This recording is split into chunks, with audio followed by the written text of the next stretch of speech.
So today I'm doing my presentation on bowel obstructions. I guess they're sort of something that we as radiographers encounter on a daily basis.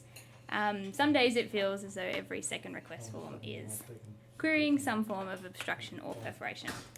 Seeing as though this is such a frequent occurrence, I thought it would be interesting to learn a little bit more about why it happens, how it happens, different forms of obstructions, their radiographic appearances, and some treatment options. So firstly, we can define a bowel obstruction as a partial or complete blockage of either the small or large intestines that prevents the intestinal contents from passing as normal. An obstruction of either small or large bowel can have many causes, which can be separated into two categories: a mechanical obstruction or an ileus. A mechanical obstruction is when something physically blocks the path through the intestines. Such blockages include adhesions from previous abdominal surgeries, foreign bodies, hernias, impacted stool, tumours, intersusception, or a volvulus. An ileus is a condition where the bowel doesn't work correctly, yet there is no structural problem. The causes of an ileus vary and include bacterial or viral intestinal infections, chemical, electrolyte, or mineral imbalances, decreased blood supply, complications of abdominal surgery, kidney or lung disease, and the use of certain narcotics. When a patient presents to their doctor, there are several signs and symptoms that indicate some form of bowel obstruction. In a small bowel obstruction, the symptoms include diffuse abdominal cramping that comes and goes in waves, usually occurring around the umbilical region.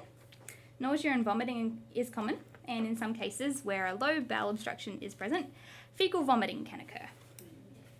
Constipation and an inability to pass gas. And the most recognisable sign of a small bowel obstruction is abdominal distension. With the lower the level of obstruction, the more prominent this distension will be. In large bowel obstructions, the symptoms are similar to those just mentioned, such as the bloated abdomen and constipation. And diarrhea can also result from liquid stools leaking around a partial obstruction. And patients with a large bowel obstruction do experience abdominal pain, where it can either be vague and mild or sharp and severe, depending on the cause of obstruction. When a tumour is the cause, a history of rectal bleeding may also be noted. Right. So, in my investigations, I came across this handy little rule called the 369 rule. This is used for determining when a bowel is classified as being dilated. This means the maximum normal diameter for the small bowel is about 30 millimetres, for the large bowel it's about 60 millimetres, and for the cecum it has a maximum normal diameter of 90 millimetres. So anything below those measurements is considered normal for that particular section of bowel, and anything above is an indication that there is something going wrong. This rule is also helpful in differentiating between small and large bowel. For example, if the bowel has a diameter of 90 millimetres, it is unlikely that it is the small bowel.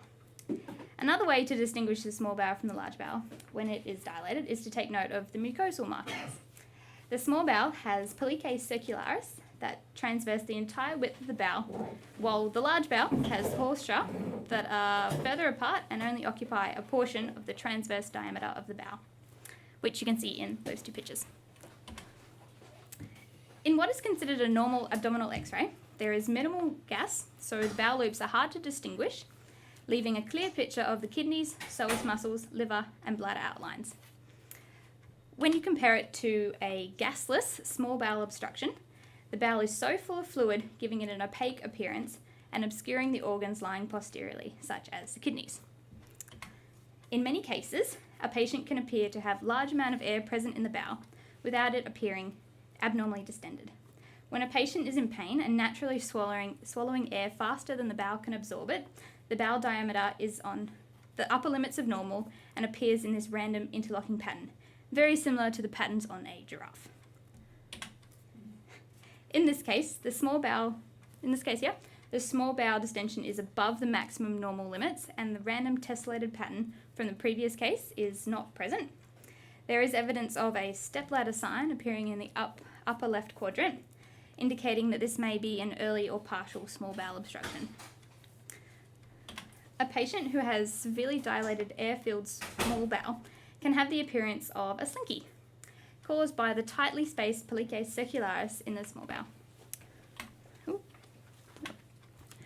Often on an erect abdominal x-ray of a patient with a suspected obstruction, a string of pearls sign can be seen, and this is a result of small air pockets trapped in the polycate of the small bowel.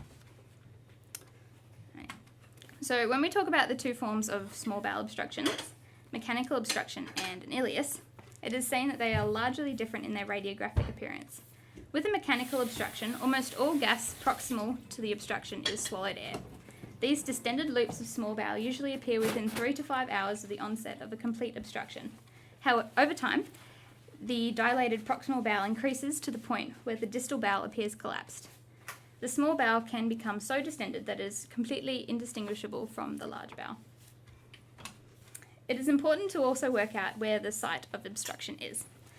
This can usually be predicted with considerable accuracy by analysing the position and number of dilated loops.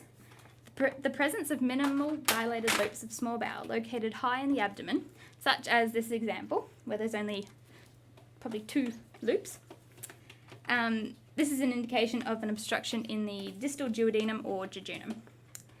As more loops are affected, they can appear to be placed one above the other, upwards and to the left, producing a distinctive stepladder appearance.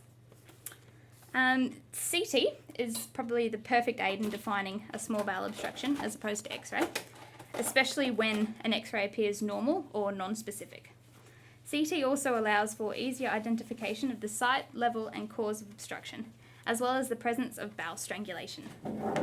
Unfortunately, surgery is often the only option to decompress this bowel before necrosis or perforation occurs.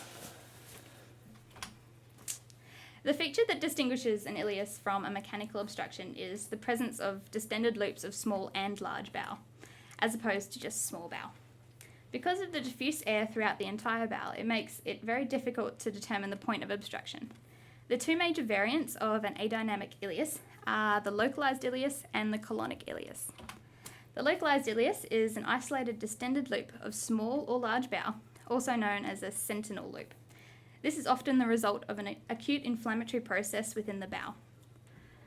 A colonic ileus is a disproportionate gaseous distension of the large bowel without an obstruction present.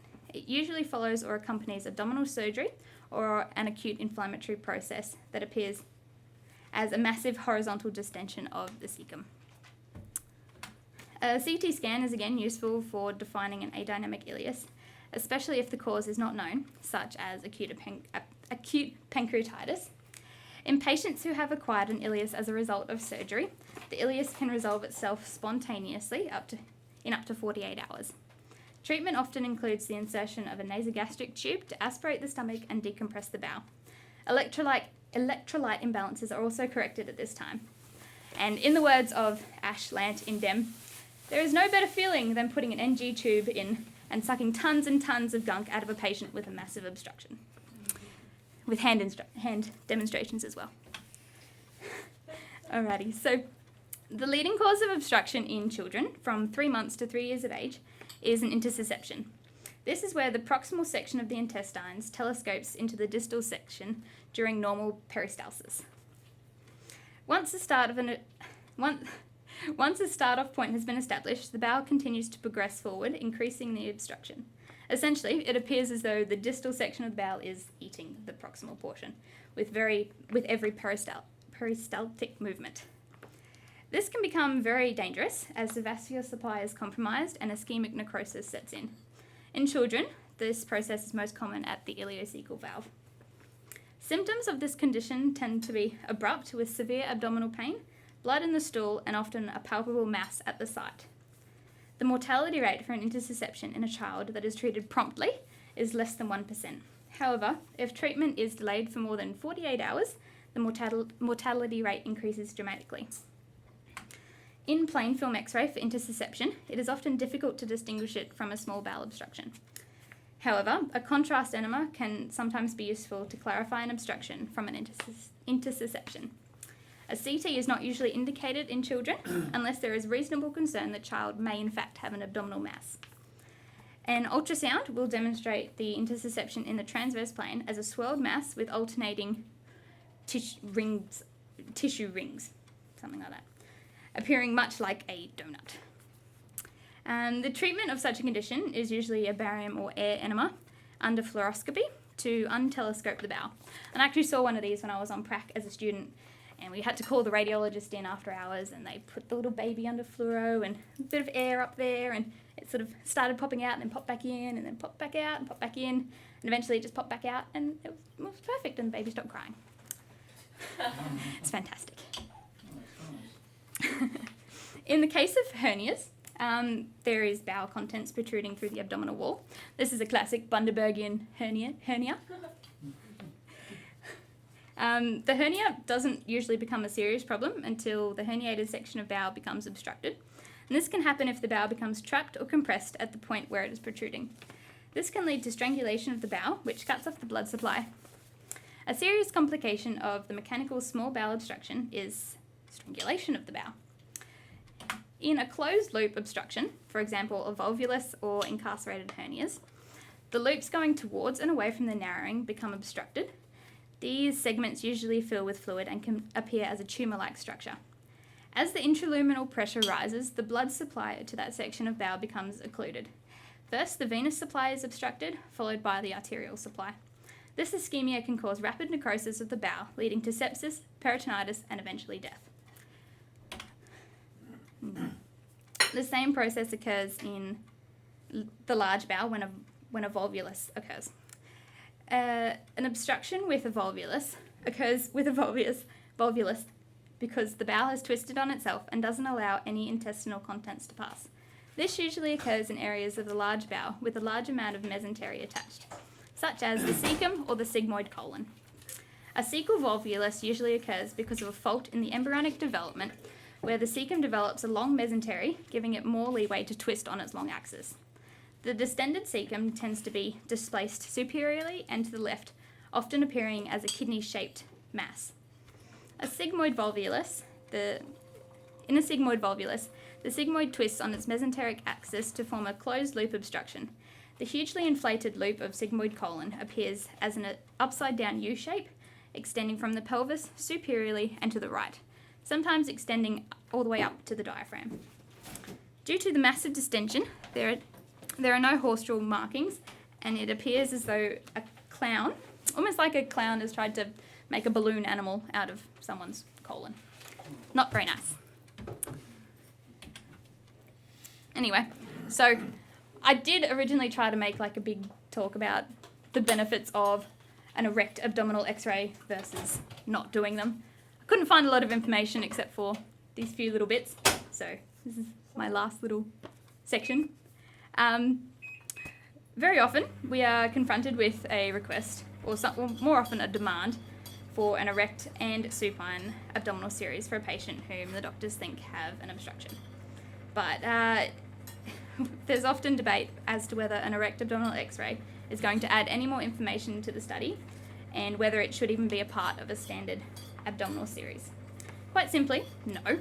And this quotation from Stephen R. Baker's book, Abdominal Plain Film, is quite nicely sums it up.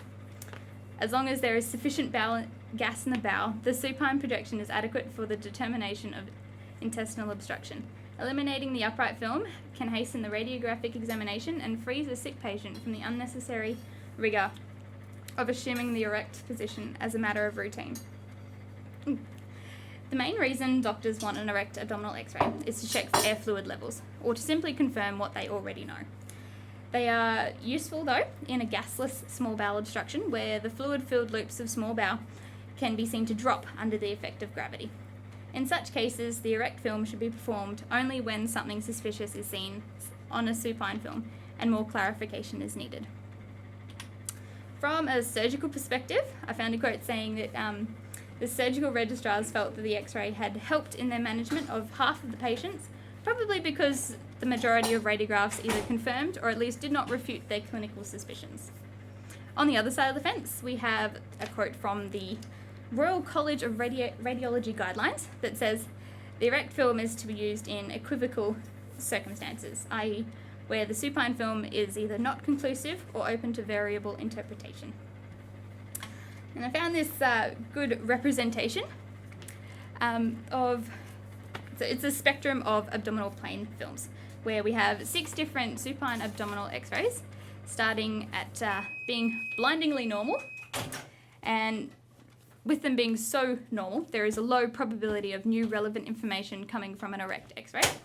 As the spectrum progresses, the images become more suspect with no clear diagnosis from the images. This is the point where the highest probability of new relevant information from an erect x-ray. Yeah. At the end of the scale, we have the very obviously abnormal abdomens, where there is again a low probability of new relevant information being gained from an erect x-ray. So basically, we should only be doing erect abdominal x-rays when the doctors can't work out what is happening on a supine film. And that's my speech. Done.